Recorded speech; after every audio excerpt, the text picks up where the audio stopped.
Alright, good morning. Today is Monday the 23rd, I believe?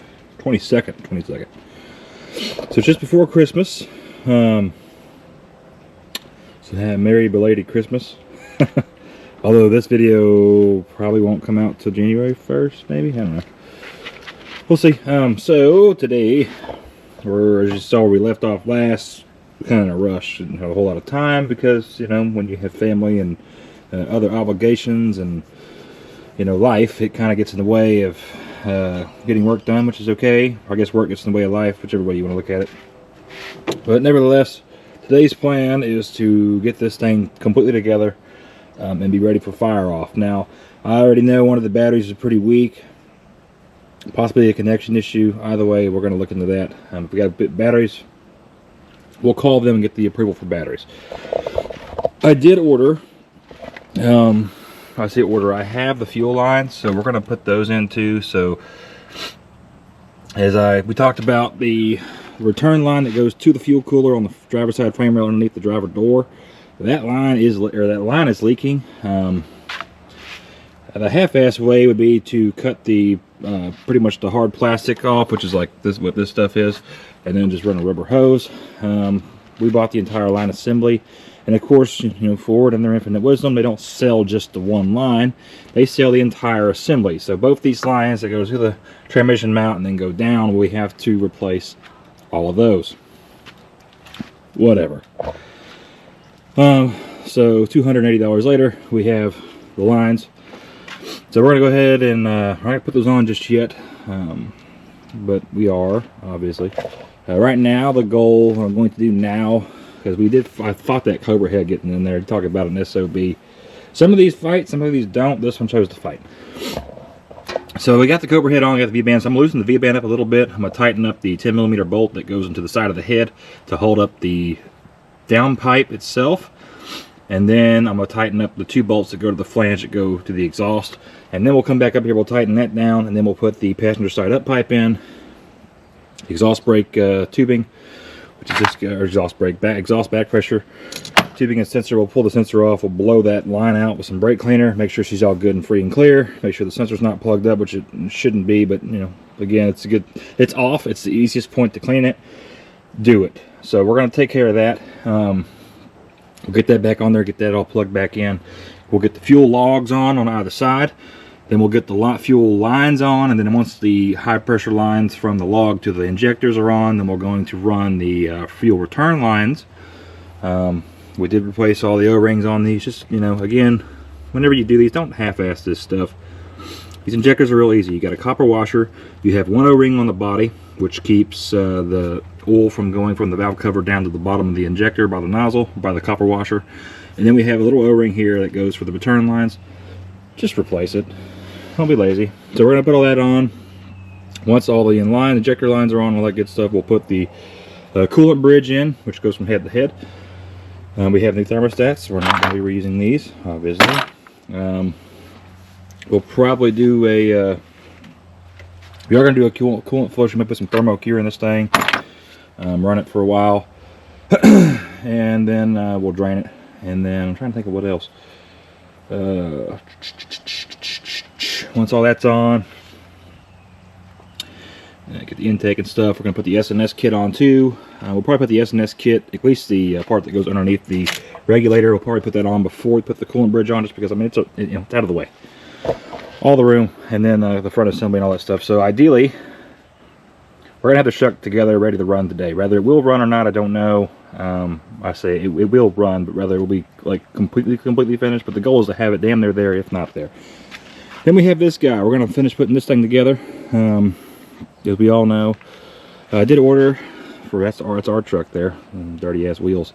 We are going to put the Black Market Performance spin-on filter kit on that truck for both filters. It saves money. We'll make a video on that directly here in a little bit. We'll talk about that once everything comes in. I'll probably do a direct video just referring and talking about why those are superior. And then we have the truck that got struck by lightning, which we're pretty much sure it's total, but again, we are going to verify because it did show a glimpse of life. And then we have our other truck, which it's got a high pressure fuel issue. It kind of like forgets how to regulate itself sometimes. I'm pretty sure the rail pressure sensor is bad. And my infinite wisdom, I pulled everything off. Everything looked fine. I mainly pulled it off to check the rocker arms, and the rocker arms look fine. And then I have 2 new sensors. I just got to find them. I have them. They're in a box with brand new rocker assemblies for that truck. I don't know where they are exactly. I know where they should be. I'm going to look for them. So we're probably going to put a sensor in that truck. Definitely not today. Maybe tomorrow. If not, it probably will be. Let's see what Wednesday's. Hang on, Wednesday's Christmas Eve. Thursday's probably Friday, Saturday, somewhere in there. We'll do that. It won't take us long.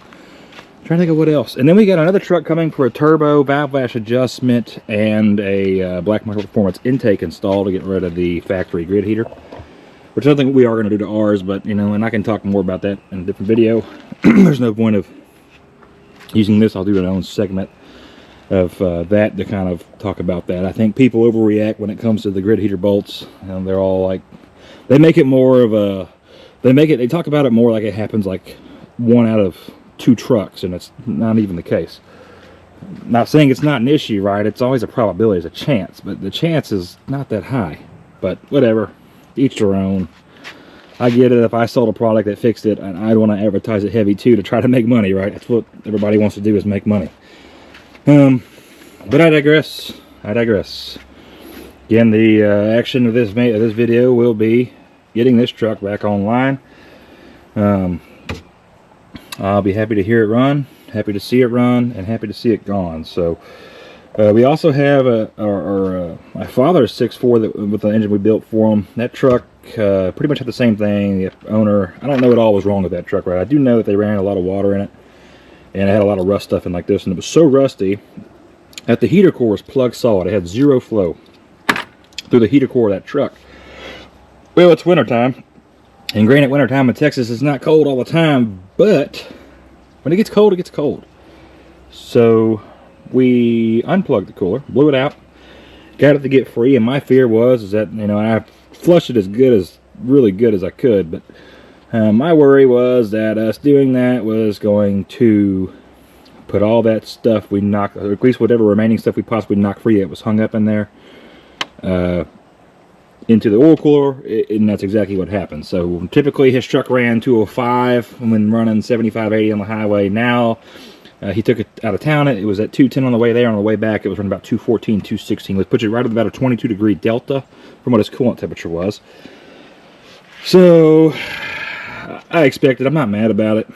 I mean, I'm not. I expected that to happen. So what we're doing is we're having a little experiment here, because why not? Because if anyone knows anything about 6.4s, to pull the oil cooler, it sucks. You got to pull the turbos out. Turbos, which are heavy, you know, it's 84 pounds of turbos. They have to come out of the top of the engine, then the intake, and then you can get to the cooler, and it sucks. It's just about a 5-hour job, and you know, he wants to buy the kit to relocate the cooler underneath the brake booster.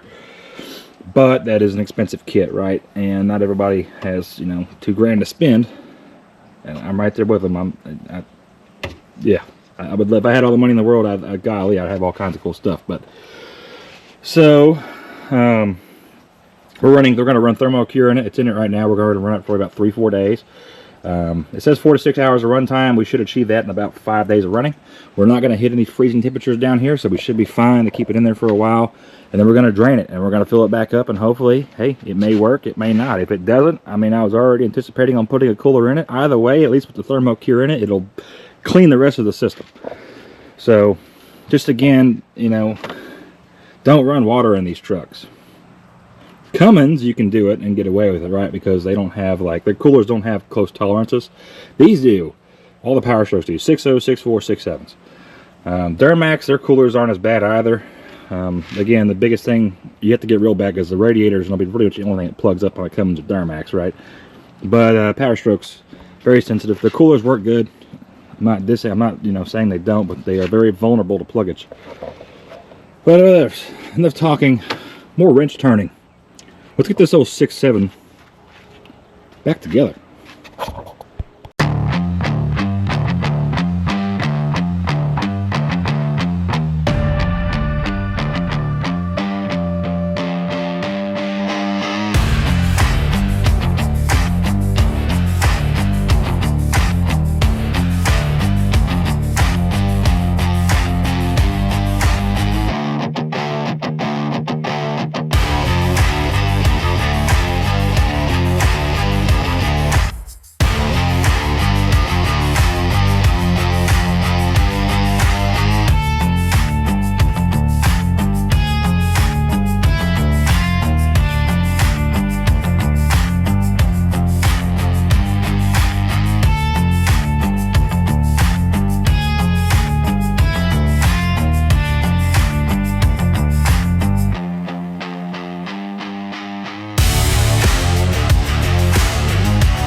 Alright, so here we are. All the injectors are in. Rails in. We got the high pressure lines from the pump are in. Just gotta tighten down these little bolts here. We got the S&S kit that or the piece that goes underneath the fuel pressure regulator. That's here. We'll finish hooking that up as we continue assembling the engine. These sides of the lines are on. Everything's good. Just know that I put I sprayed WD-40 on the threads just to make sure when you go to tighten them down that nothing gets in a bind. I've had better luck with that and less chance of cracking lines. It's just an old trick that an old man taught me years ago. So yeah, that's where we're at. Looks more like a motor. So now we're going to shift gears. We're going to leave the fuel system alone for a second. We're going to put the drive assembly back together. I was going to go ahead and get that done, get it. We don't have to worry about screwing with it anymore because it will get more difficult as we put more stuff on. So we'll get the drive assembly on. We'll probably go ahead and put the crankcase filter delete on the truck, and then we will tisk. We'll probably after that may replace some fuel lines. I'll pull the lines off, do those maybe. We'll see. And then of course we'll get the block off plate back on there, some fresh gaskets, get the belt on, we'll bolt this harness back up where she goes, we'll get the new thermostats installed. Then we'll put the turbo intake on, we'll get her bolted up nice and good. And once the fuel lines are on the turbo, we're back on the fuel pump, we gotta put the low pressure lines back in. Those are on that table over there along with all the other new parts. That's where we're at there, we're moving right along. Man, I don't think we got maybe 2-3 hours left, if that. And of course, it's a matter of, again, we're just going to fill the coolant system up, just fill it all the way up with water. We're just going to drain it just to kind of get any little bullshit we can out of it. And then, pick the batteries back up, see if they're charged, see if they're even good. I have a battery tester with my Matco scanner. One of the cool things I have with that thing. We'll use that. Put a load on them, see if they're good. I doubt they are. They're old. 22.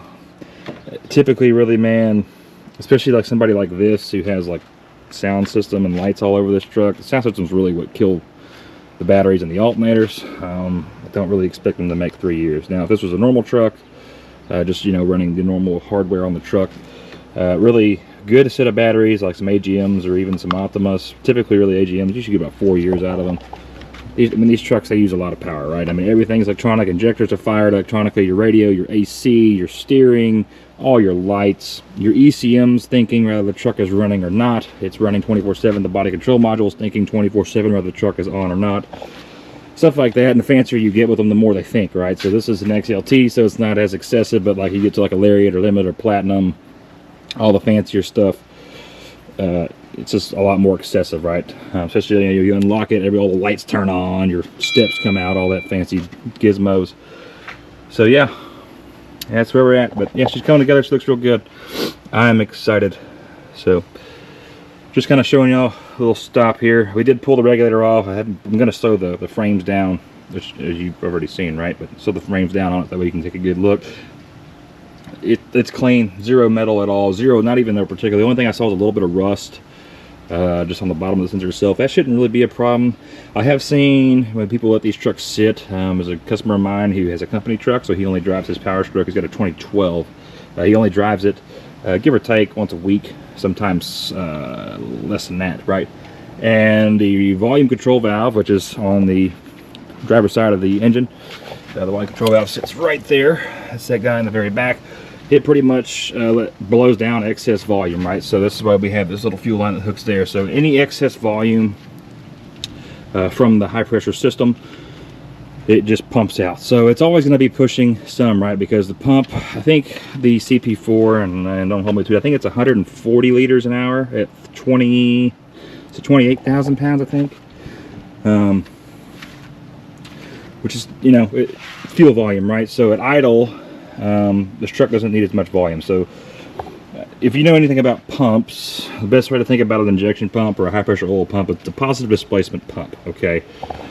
So the pressure regulator is essentially a volume valve. So with the truck only wants 5,000 pounds, this pump will pretty much, so like essentially the pump will run without the regulator. So if I take the regulator off, I unplug the regulator, it's going to go all the way closed, which will allow the pump's going to generate pretty much maximum pressure at whatever RPM the pump is spinning. So whatever the gear drive of the engine is spinning that pump, it's going to make a maximum amount of pressure it can, just sitting there. And of course, obviously, the more RPMs you have, the faster the pump's spinning, the more it will generate because it's spinning faster, right? So what that regulator does is it will bleed off excess pressure to the return. So say if we're making 100, say that pump's 140 liters an hour, regardless, we're making 140 liters, and at idle, let's say at idling at 500 engine RPMs or 600 engine RPMs, the pump can generate, I don't know, let's say 12,000 rail pressure or 12,000 pressure discharge. So that valve will open up and it'll bleed off the volume, which pressure is measured by resistance to flow to volume. It'll bleed off the volume back into the return, which will lower the pressure, therefore controlling it. And of course, as you need more pressure, the valve will go more closed to allow more pressure to the rail. So if you're running on the highway pulling a trailer and truck's wanting 20,000 pounds of rail pressure, that valve will be pretty well closed. It's not going to be all the way closed, obviously, because then we'll deadhead the pump. Or it'll find a weak point somewhere, probably blow the pump apart, honestly, knowing how weak these things are. But that's how we control that. Now, the balancing factor is, now since this is a V8 and not a common or a straight 6, Cummins doesn't have a volume regulator valve because they don't need it. So Duramax and Power Strokes have volume regulator valves. The older Duramaxes don't with the CP3s, but with the CP4s and the HP4, which I think is the HP4, so the LML, L5P, 6.7 Power Stroke have volume regulators. So reason is you need to have a balance of flow between both rails. Notice this rail has 0 instrumentation on it. So there's no volume control valve, there's no regulator, nothing on this rail. It just feeds directly, this line here feeds from the driver's side rail, goes all the way across into this rail to feed the 4 injectors on the passenger side. That volume regulator will help balance volume flow through the rail to the injectors.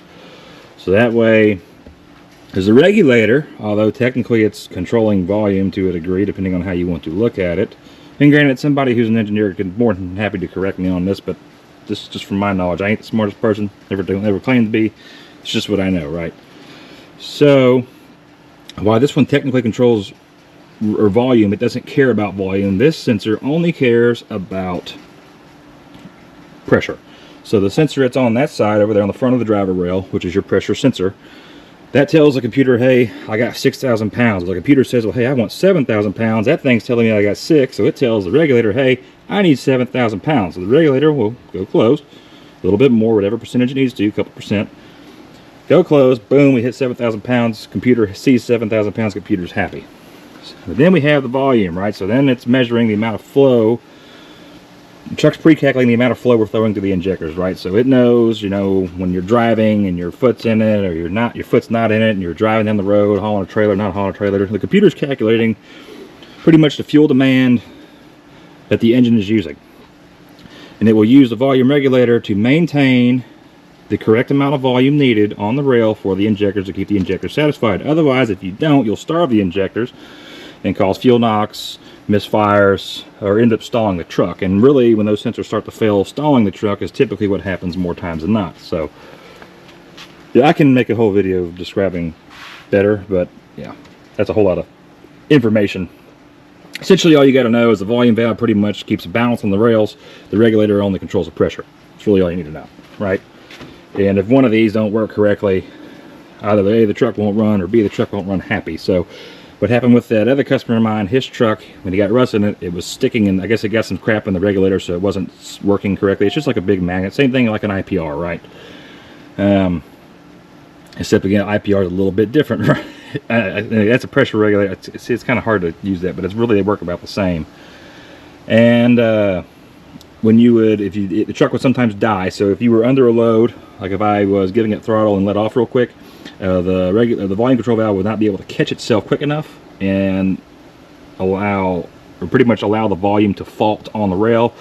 It wouldn't be enough volume in the rail to maintain what the injectors need, and therefore the truck just flat out dies, and it'd fire right back up. But yeah, so again, I know, sorry, it's I'm not the world's greatest about explaining things, but it's really about the best way I can explain it. Again, I can probably make a video later upon request if somebody wants me to really go into detail how these things work. I don't mind. I kind of geek out on this crap. That's why I do this.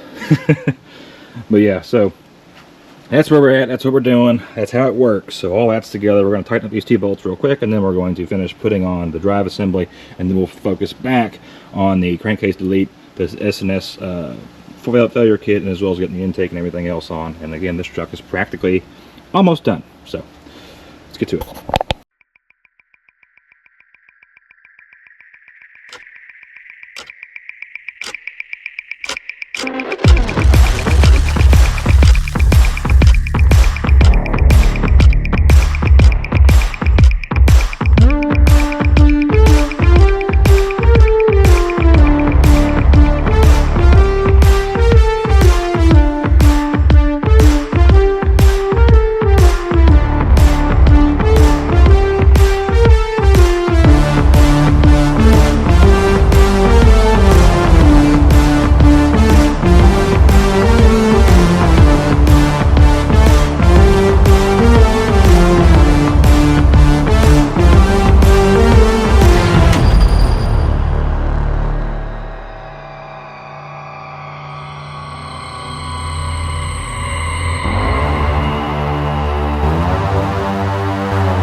Alright, so as you can see, we got a lot more stiff on this old rig here. So we got the catch, I guess they call it like more of a catch griddle with the nipple for the crankcase delete. We got the block off plate for the other port.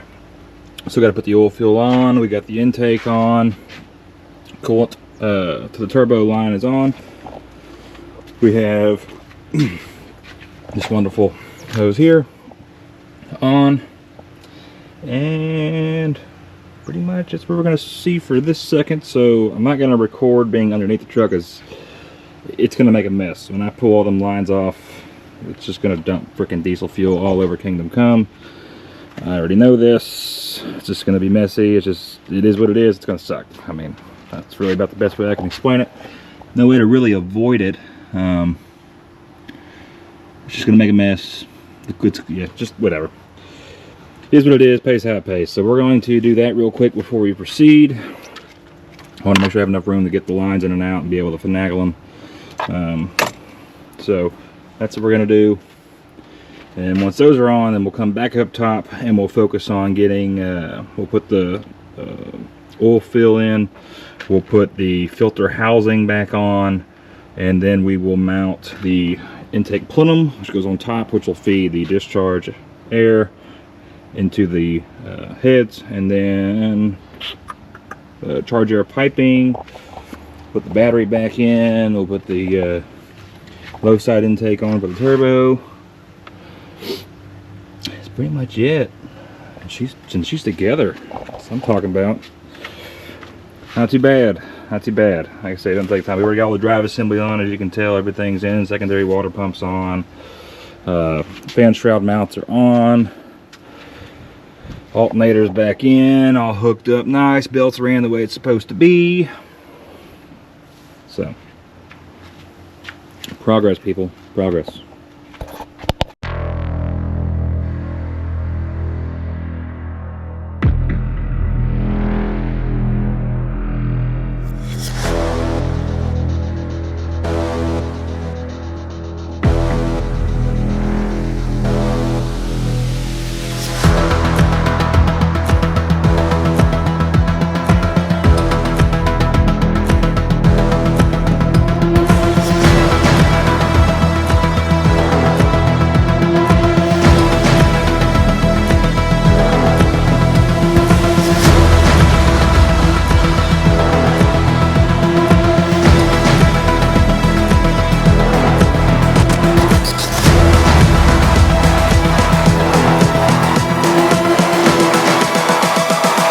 Humans, what have you learned?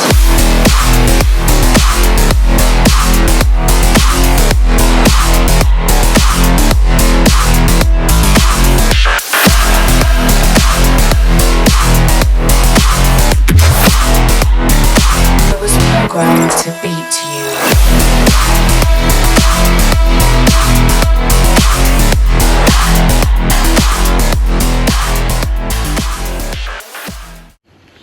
Alrighty, so we started this at 10. It is now, or I say a little bit after 10. So right now it's 3 o'clock on the dot, and we are completed, right? So everything is back on. Of course, we got to put the grill on, and I still have to flush the coolant system, so we're going to take care of that. We got the S&S kit on. These aren't, you know, terribly hard to do. The hardest part is getting to the fuel pressure regulator underneath the intakes. Once that's on, the hose runs here, so the short one will run to the filter outlet and then run to the inlet to the CP4. The return, which is this hose here, will come out of this stainless line from the truck, go into the S&S filter kit, and then from this here will go back into the return line, which will then go underneath the truck into the cooler, back to the fuel pump. So we got new fuel filters in. We just did the oil change. He's full of oil.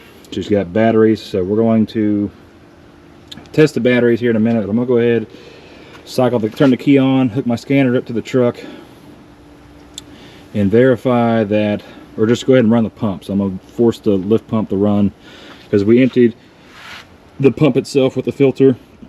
We got an empty filter, and all these fuel lines have been emptied. So we're gonna try to just let it run for quite a while, let it prime itself. These are self-priming, but I will say as a caution, the high pressure system is not the easiest to prime. It should self-prime itself. It does not prime itself that graciously. So it does kind of require a little bit of cranking every once in a while to do them.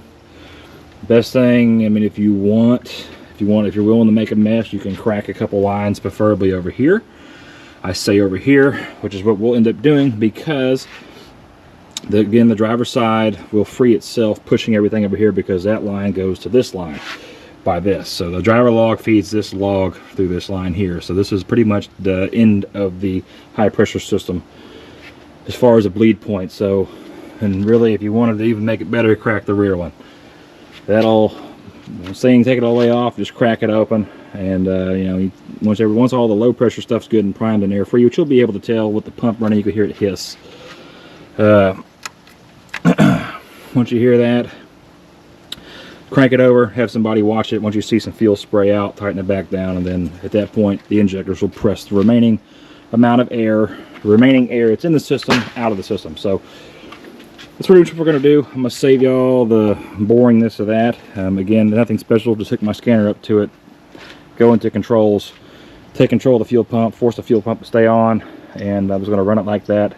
I'll check the batteries once I'm done doing that to make sure we are good to crank, and then I'm going to flush the coolant system while the fuel pump is bleeding. So that's it though. She's all together. Look at all that. One complete engine. We got some tools and stuff we got to pick up still, but I will say, Centers for Diesel, sucks. Their fitment sucks. Their hardware sucks. Sinister and BD Diesel are really my... And Sinister makes good products if they would just do the fitment better, where it's not so tight. But, you know, this is what's on the truck. I'm sure whoever got him to buy this, or maybe he bought the truck with it, but somebody got on the visor, they told him it was all that in a bag of chips. It's not. We gotta fix that little band there. It's kind of lopsided. I don't like that. But, yeah. And really, anybody who runs a stock style turbo, unless you're really pushing some power, like 600, 700, 800 horse, twin turbos, factory air box, people. Or at least a paper style filter of these. These cold air intakes, they don't filter that well. They move more volume than they do as far as filtration, so the microns are high. I mean, granted, they will move more air, but at sacrifice of quality air. So I'd rather have quality over quantity. Again, unless we're talking about a high performance engine, if we're pushing twin turbos, you have to have the air. So at that point, the sacrifice is justifiable. But it's just me. What do I know? But yeah, so let's go ahead and get this thing bled. See if we can't breathe some life into this thing today. That would be awesome if we could get it to run, and then all we got to do tomorrow is worry about getting this thing together, which would be a freaking blessing. So, alrighty, let's get to it. Alright, so as y'all saw yesterday, we put everything back together. Truck's running. Had everything fine. A couple things on the glow plugs. I did under torque them a little bit. So it's actually blowing a little bit of cylinder pressure out and actually blowing these out. Like the glow plugs are sealed. They don't really go into the valve cover. That's fine. So I'm going to pull all the little caps off, which is no big deal. Tighten up. I tightened them to 90 inch-pounds. They should be about 160 something inch-pounds, 14 foot-pounds. That's my bad. I normally do them with a 3/8 ratchet. This time I did them with a 1/4 inch ratchet, and I have a pretty good hand feeling when I'm turning the no. Because I'm really familiar with doing like Cummins injectors, which are 90 inch-pounds, and that's what I ended up torquing to. But that's no big deal. So we're going to get those torqued. It'll take me about 5 minutes. This side's real easy. That side's a little bit harder because obviously the stuff, but you can get the back 3 sticking your hand through that gap, and you can get this one going through this little gap here. So get the batteries charging right now. He's going to put new batteries in. He didn't want me to buy them, so that's fine to me. Fine to me, excuse me. Other than that, though, we'll put the grill back on this truck. Hook his lights back up for the grill, and do a couple road tests, and she should be done. We did the coolant flush yesterday. That's why I forgot to record the last video yesterday for this episode, so my bad. But yeah, that's it. This one's a wrap. So on to the 4Runner. We put our new creeper together, so I'm giving that one to a brother-in-law, and that one will be our new one. But yeah, that's what we're doing. That's where we're at. We're gonna get that 4Runner back together. And then hopefully that goes well. We'll try to put the fuel pressure sensor into the 6.4 truck of mine. Old red over here. I think I call it the battle box or battle wagon. Battle wagon is what I call that truck. So we'll get that together. We'll see though. So we're at this. So this 6.7's a wrap, man. Everything's good. Everything is good. She runs good. Well, we did find one other little thing, I guess I'll mention. You know, nobody's perfect, right? That's why we check things before we send them out. Let's say show it here. But it was the second injector back on the driver's side. I guess I didn't tighten up the nut just good enough. See, I'm ratting on myself. It was just dripping out some fuel when the truck was running, so shut it off. Then never tighten a high pressure line with the truck running or with the line under pressure, because the vaporized diesel, I say vaporized diesel, it's pressurized, still liquid in the line. It will spray out, it will cut through skin, and it will kill you. So it'll get in your skin, go in your bloodstream, it will kill you. Same thing with hydraulic lines. Any high pressure line, do not break them loose unless you have a long wrench. I get it, some hydraulic systems you have to. I get that. But like these, especially like diesel pickups, man, shut the truck off, then crack them. And do what you got to do. Do never adjust these lines or play with these lines while the truck is running. It can be fatal. So it's not a very common thing. I don't think a lot of people actually do that, but just saying, there are people who don't know any better. That's my word of wisdom. But we're gonna finish that. This will be the end of this episode. We'll get this truck wrapped up, and we're gonna move on to the 4Runner. We'll see you all in the next one.